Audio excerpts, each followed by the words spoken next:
We are Group 3C and today we will take a deep dive into how science and technology in the Philippines were shaped and transformed during the American period. Noong panahon ng mga Amerikano mula 1898 hanggang 1946, malaki ang naging pagbabago sa larangan ng agham at teknolohiya sa Pilipinas pagdating ng mga Amerikano. Nagkaroon ng bagong sistema ng edukasyon na nakatuon sa science, mathematics at practical na kaalaman. Iba ito sa panahon ng Espanyol kung saan mas nakasentro ang edukasyon sa relihiyon. Itinayo ng mga Amerikano ang mga pampublikong paaralan ng mga universidad tulad ng University of the Philippines pati na rin ang Bureau of Science na nagsilbing sentro ng pananaliksik at pag-aaral. Malaki rin ang ambag nila sa pagpapabuti ng kalusugan ng mga Pilipino sa pamamagitan ng mga ospital, sanitation program at kampanya laban sa mga sakit. Sa kabuuan ng panahon ng mga Amerikano ang naglatag ng pundasyon ng modernisasyon sa ating bansa at nagturo sa mga Pilipino na pahalagahan ang kaalaman, inobasyon at pagpapaunlad sa agham at teknolohiya. So let's proceed to the astronomy. Introduction of modern astronomy education. American teachers Thomas Seitz included astronomy as part of science lesson in school. Students learn about the solar system, stars, eclipses, planetary motion using Western textbooks and telescopes. Establishment of the Manila Observatory. The Manila Observatory, originally founded by the Jesuits in 1865, became an important astronomical and meteorological center during the American regime. It was recognized by the U.S. Weather Bureau and became officially known as the Philippines Weather Bureau in 1901. The observatory conducted studies on the eclipse, solar spots, typhoons, and atmospheric condition. The use of astronomy navigation and weather forecasting. Astronomy was used to improve maritime navigation and timekeeping, essential for both civil and military purposes. Observatory of stars and celestial movements help predict typhoons patterns which were crucial for safety and agriculture. So, scientific publication and data. Astronomical data were published in reports bulletin by the Philippines Weather Bureau, providing information on the solar and lunar eclipse and other celestial events observatory in the Philippines. So, it helps modernize education and scientific research in the Philippines. It encouraged Filipinos to value astronomy and meteorology as part of national development. Laid the foundation of the Philippines Atmospheric, Geophysical, and Astronomical Services Administration o ang PAG-ASA, which continues this study today. During the American regime, astronomy in the Philippines evolved from traditional observation to a scientific discipline, supported by education, research institutions like the Manila Observatory and government efforts in weather and celestial studies. So let's proceed in the influence in religion. During the American period, the Philippines experienced religious freedom for the first time after centuries of Spanish rule. The American government separated church and state, the following different Christian domination as well as other faiths to freely practice religion. Protestant missionaries arrived and established churches, schools, and hospitals throughout the country. These Protestant missions contributed the development of science and technology by promoting education, literacy, and healthcare. Many hospitals were founded by religion groups but were managed using modern medical practice introduced by American doctors and nurses. Religious also encourage social service and community development, aligned with scientific progress and public health goals. I'll be discussing the social classes and government during the American period in the Philippines. During this time, the American introduced big changes, not only in our government, but also in the way Filipino society was organized. Let's start first with the social structure. Under American rule, the social classes in the Philippines changed. Before, during the Spanish period, your social status was mostly based on your family background and wealth. But during the American period, things began to change. Education and employment became very important because they allowed Filipinos to move from one class to another. This is what we call social mobility. Society was now divided into three main groups: the upper class, the middle class, and the lower class. Here is a simple diagram showing the three social classes during the American period. At the top, we have the elite class.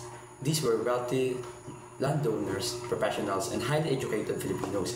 They had access to good education and held important positions in business and government. Next is the middle class. This group grew larger because of the public education and more highly educated Filipinos. They had access to good education and held important positions in business and government. Next, at the bottom, we have the masses or working class. They were mostly farmers, laborers, and ordinary workers. Even though they were not rich, they still benefited indirectly from the improvements in education and infrastructure introduced by the Americans. During the American period, the idea of equal opportunity through education became very important. The Americans promoted education for everyone, rich or poor, so people could improve their lives. English also became a symbol in intelligence and progress. If you knew how to speak English, you had a better chance of getting a good job. Because of this, even poor but educated Filipinos could now work in government offices or private businesses. This situation led to the rise of a new middle class, and later on, some of them became future national leader of our country. Now, let's move on. Now, let's move on to the government during the American period. The Americans introduced a new system of government in the Philippines, which went through three main phases. These were number one, the military government, 1898 to 1901, the civil government, 1901 to 1935, the Commonwealth government, 1935 to 1946. Each phase was designed to prepare the Philippines for self-governance and eventually independence. Let's discuss each phase briefly. First, the military government, 1898 to 1901. This was established right after the Spanish-American War. The Americans took control of the Philippines under a military government led by Generals Wesley Merritt, Otis, and MacArthur. Second, the civil government, 1901 to 1935. This government was headed by William Howard Taft, who became the first civil governor. During this time, the Americans established the Philippine Commission and later the Philippine Assembly in 1907, allowing Filipinos to have limited participation in lawmaking. And finally, the Commonwealth government, 1935 to 1946. This was a transition government created to prepare the Philippines for full independence. It was formed under the Tidings-McDuffie Act of 1934. The Commonwealth gave Filipinos more control over their affairs, and this period helped train future leaders who would later govern an independent Philippines. To summarize, the American period greatly influenced both our social, structural, and government. Education became the key to success and upward mobility, creating a stronger middle class. Meanwhile, the three phases of government, the military, civil, and commonwealth, gradually prepared the Philippines for independence. Good day. Now let's talk about the agriculture and agrarian reforms during the American period. In the agricultural development, the commercialization, the shift to export crops like sugar, tobacco, coconut, and avocado. In infrastructure, there are the irrigation systems, roads, and ports to support the trade. In education, the establishment of agricultural schools and the research stations. In Bureau of Agriculture, they created to improve farming techniques. There is also a law about land ownership and reform. First one is the Public Land Act of 1903. It required land registration that favors to elites. Land Registration Act of 1902. It introduced the Torrens title system. Prior lands of 1904. It is church land sold mostly to wealthy Filipinos. Thus is the limited redistribution. It is a poor access to land for small farmers. Now in agrarian unrest. Its peasant movements is the rise of resistance groups like the Sakdalistas. Its demand is the land distribution, lower taxes, and the independence. It highlighted the failures of American agrarian policy as its impact. In tenancy and sharecropping, tenant farming, the majority of farmers worked land they didn't own. Sharecropping system is the tenants gave large portion of harvest to the landlords. In persistent inequality, land remained concentrated among elite families. So I'll be discussing the topic about education and language during the American period in the Philippines. Let's take a look at how education and language shaped Filipino society during that time.